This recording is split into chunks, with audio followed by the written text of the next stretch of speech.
Hi, and welcome. I am Ellie Anderson. And I am David Peña-Guzmán. We're co-hosts of Overthink podcast and this YouTube channel, and this video is part of our series in which we reflect on aphorisms.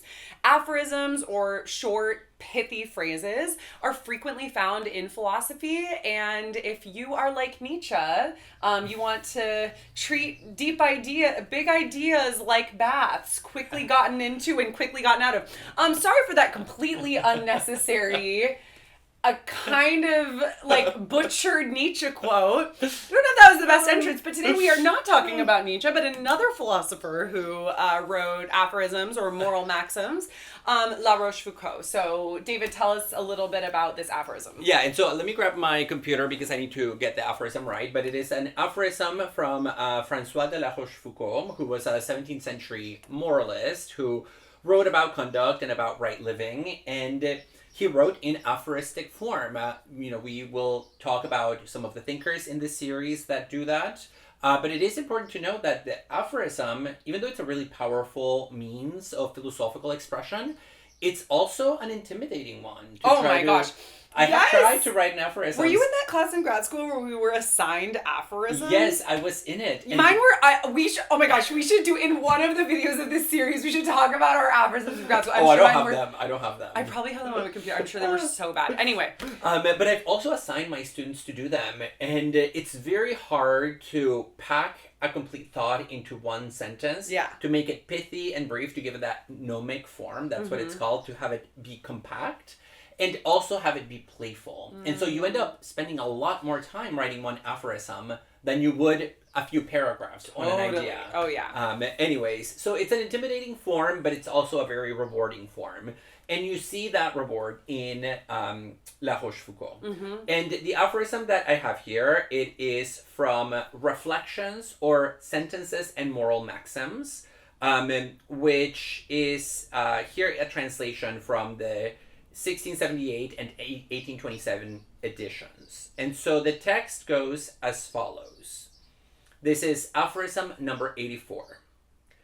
It is more disgraceful to distrust than to be deceived by our friends.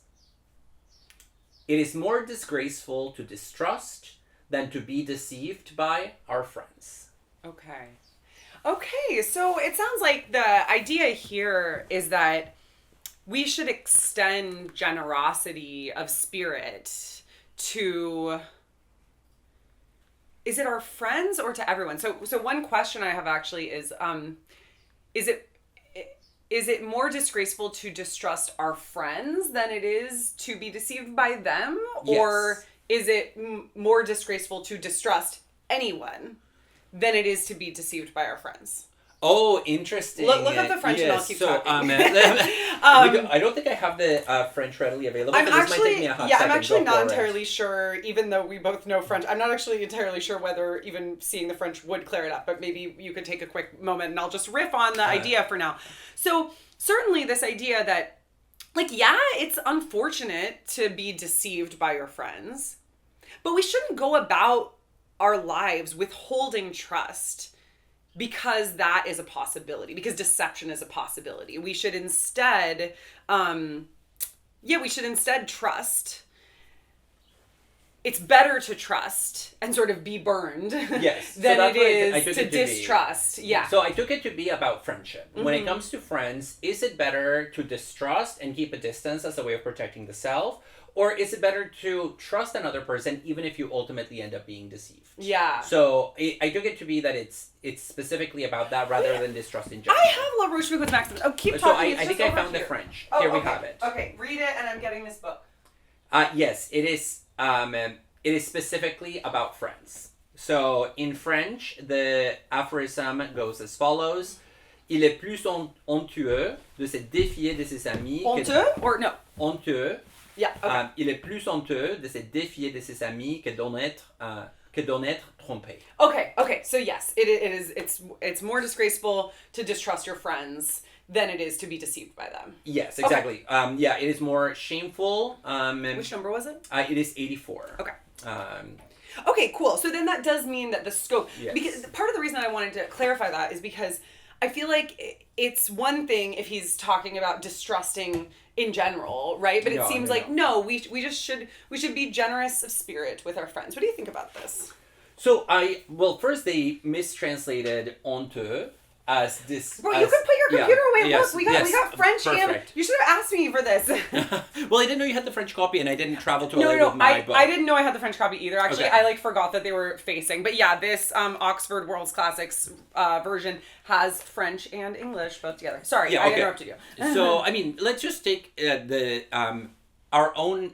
84, it is more shameful. So here it is shameful to mistrust our friends than to be deceived by them. So here we might talk a little bit about what shame is, which is, of course, always shame in the face of other people, right? That's one of the defining characteristics of shame. Yeah. That it's as if you feel exposed for some reason in the eyes of another person. And so most of us might think that it's more shameful to be deceived by our friends in the eyes of maybe a third party, because then it reveals that we entrusted that we put our trust in a relationship that ultimately didn't pay back or that didn't respect our trust. Yeah, there's something kind of embarrassing or icky about that. Yeah, being taken advantage of is never a good feeling. But La Rochefoucauld, who again is a moralist who is reflecting on the right way to live, seems to be saying that, look, even if that happens to you, even if you're stabbed in the back by a friend, in terms of moral conduct, it's better to be the kind of person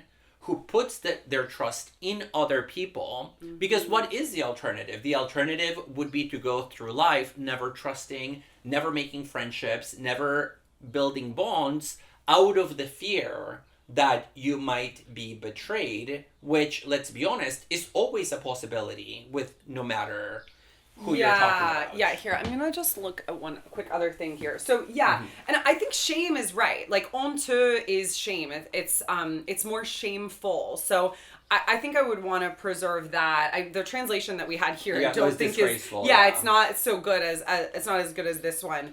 But I also just want to focus a little bit on défier for a second, which is this is like if I'm going too much in the French. No, that's right, because it's not méfier, it's défier. Yeah. Wait, hold on. Word. I love a word reference moment. Okay. That's my preferred for French translations. But yeah, anyway, we can, so, well, let's get the word défier, defined. Well, just like, let's extrapolate a little bit, on it. I think, cause I think you're right. Yeah, so, to be challenged, so it's more shameful to, like, basically to have problems with your friends than it is to be seen. Like, it's more shameful. Let me see the original French again. Let me see the original French. Now we are, neither of us are native French speakers, so. But what we do, we do speak French. But not in the sense that we're gonna get all the défier means defy, but here it's in the reflexive. Yeah, de se défier de. So we need to figure out what se défier de means. Yeah. I mean, I would say, like, my really updated translation would distrust. be like, it's okay, so it's more shameful to distrust or to like have beef with even our friends than to be deceived by them. So I feel like we're just revolving around the initial thing that we said to begin with, which is like, this is about a generosity of spirit towards our friends. Well, and not just our friends, I would say. It's also about extending a certain kind of grace to ourselves in the case of having been wrong about our friends. Yeah. Right? So it's not just like trust other people, but trust yourself to continue to be friendly and gracious and open. Yeah. Even if you have, even if you've been burned once or twice or 10 times before. So I think that's where the moral weight of the maxim or the aphorism really kicks in. Absolutely. So be generous with both your friends and with yourself. Yes. This is probably a good place to wrap up. This has been a little bit more of a deep dive language-wise than some of our other recordings. I know. It's important to continue to trust French language even after being burned by it many times in our case. Just panicking about beginning with the wrong or like a poor translation, and then not being entirely sure about the reflexive meaning of this word. But on that note, we are the co-hosts of this YouTube channel and the audio podcast Overthink. And we encourage you to like and subscribe to our channel, as well as listen to the podcast, follow us on social media, and also, if you wish, join our Patreon community on patreon.com. Thanks.